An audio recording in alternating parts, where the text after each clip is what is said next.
خوراک انسان کی بنیادی ضروریات میں سے ایک ہے، جبکہ گوشت کا متواتر استعمال اور اس کی روزمرہ دسترخوان پر موجودگی اپنی جگہ نمایاں حیثیت رکھتی ہے،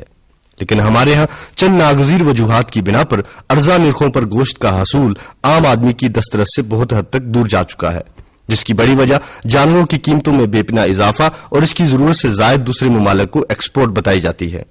ایک اعداد و شمار کے مطابق اس وقت 20 کلو گرام سے لے کر 25 کلو گرام تک کے زندہ بکرے کی قیمت 3,000 روپے سے لے کر 3,500 روپے، 3.5 من سے لے کر 4 من تک کی زندہ گائے یا بچڑے کی قیمت 12,000 روپے سے لے کر 15,000 روپے تک بتائی جاتی ہے، جس کا براہ راست اثر گوشت کے نرخوں پر پڑتا ہے۔ یہی وجہ ہے کہ آج چھوٹا گوشت بالترتیب 170 روپے اور 190 روپے فی کلو گرام، بڑا گوشت 90 روپے فی کلو گرام، جبکہ مرغی کا گوشت 95 روپے فی کلو گرام سے لے کر 120 روپے فی کلو گرام ہے۔ گوشت لینے جاؤ تو 120 روپے کا بڑا گوشت، اور چھوٹا لینے جاؤ تو 250 سے کم نہیں ہے۔ تو چلو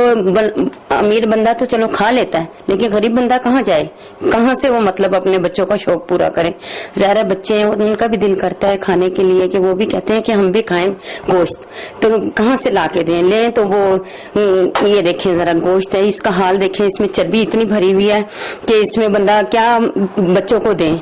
تو چربی سے بھرا ہوا گوشت دیتے ہیں اور 120 روپے کا دیتے ہیں۔ کہیں چھوٹا گوشت 170 روپے کلو ہے، کہیں 190 ہے۔ اس کی کوئی پرائز فائنل نہیں ہے کہ ایک اس کے پکی ایک پرائز ہو کہ ہر جگہ ایک ہی قیمت میں بکے۔ صورتحال بڑی عجیب ہے کہ بڑا گوشت دیکھ لیں، اس کی قیمتیں بھی آسمان کو باتیں کر رہی ہیں، چھوٹے کی تو بہت ہی زیادہ ہائی ہیں۔ تو میں سمجھتا ہوں کہ جو غریب آدمی ہے، جو ایک 80 روپے یا 100 روپے دہاڑی کماتا ہے، تو میں سمجھتا ہوں کہ اس کے لیے تو گوشت کا سوچنا بھی محال ہے۔ یہ ہفتے میں ایک دفعہ خریدتے ہیں، وہ بھی مطلب جب بہت مجبوری ہوتی ہے، گھر میں بار بار کہتے ہیں گوشت لاؤ،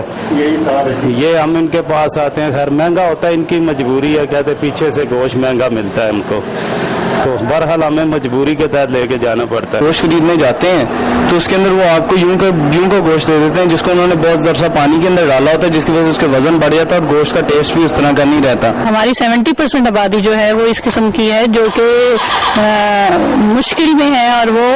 سارا وقت جو ہے محنت مزدوری کرتی ہے، اور جب رات کو وہ گھر پہ پہنچتی ہے تو بہت ہی ہارڈلی وہ 100 روپیہ 150 روپیہ مزدوری کما سکتی ہیں۔ تو آپ مجھے بتائیں کہ ایک شخص جو سارے دن کی محنت کے بعد اتنے پیسے کما سکتا ہے، وہ کیسے گوشت جو ہے خرید کے کھا سکتا ہے؟ تو جب وہ گوشت نہیں کھائے گا، یعنی گوشت میں اصل میں پروٹین شامل ہوتی ہے، جب وہ گوشت نہیں کھائے گا تو اس میں طاقت کہاں سے آئے گی، اور وہ محنت مزدوری کیسے کر سکے گا؟ یاسمین ناز صاحب، آپ یہ بتائیے، آپ یہاں پہ یہ دیسی گھی اور ساگ اور مکھن اور اچار کا یہاں پہ ریسٹورینٹ بنایا ہوا ہے، تو کیا وجہ ہے آپ نے گوشت کا اور اس طرح کا کیوں نہیں، ٹریڈیشنل آئٹم کی طرف کیوں چلے گئی آپ؟ دراصل بات یہ ہے گوشت کس طریقے سے غریب انسان ایک کاروبار شروع کرے، اور وہ بھی لیڈیز۔ گوشت اتنا مہنگا اور جو انسان کر ہی نہیں سکتا اس کا فیل۔ ایک غیر سرکاری اعداد و شمار کے مطابق 2001 میں چھوٹے گوشت کی قیمت 70 روپے سے لے کر 85 روپے فی کلو گرام، 2002 میں 90 روپے سے لے کر 100 روپے فی کلو گرام، جبکہ 2003 میں یہی نرخ 110 روپے سے لے کر 120 روپے فی کلو گرام تھے، جبکہ اس کے برعکس موجودہ قیمت 190 روپے فی کلو گرام مقرر ہے۔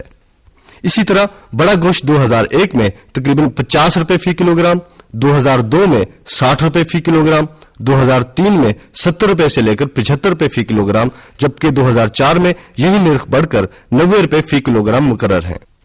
اسی طرح برائلر کی اس وقت کی قیمت جو کہ 95 روپے فی کلو گرام مقرر ہے، حالیہ برڈ فلو کی بیماری کے بعد 35 روپے فی کلو گرام سے بڑھ کر موجودہ قیمت تک پہنچی ہے، جو کہ عام آدمی کے خیال میں بہت زیادہ سمجھی جا رہی ہے۔ 90 روپے کلو آپ کاٹ کے کاٹ کر لے لیں، 90 روپے کلو ہم دے دیں گے صاف کر کے، اور بکرے کا گوشت 180 روپے ہے۔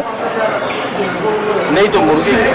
کہتے ہیں جب مرغی کو ذبح کرنا ہوتا ہے اس سے پہلے اس کو اچھی خوراک کھلا دیتے ہیں، یہ وہ تاکہ اس کا ریٹ ہو تو خوراک تو باہر چلی جاتی ہے نا۔ ہم جب گوشت 90-95 کو دینے کو تیار ہیں، خوراک کا کیا مسئلہ ہے اس میں؟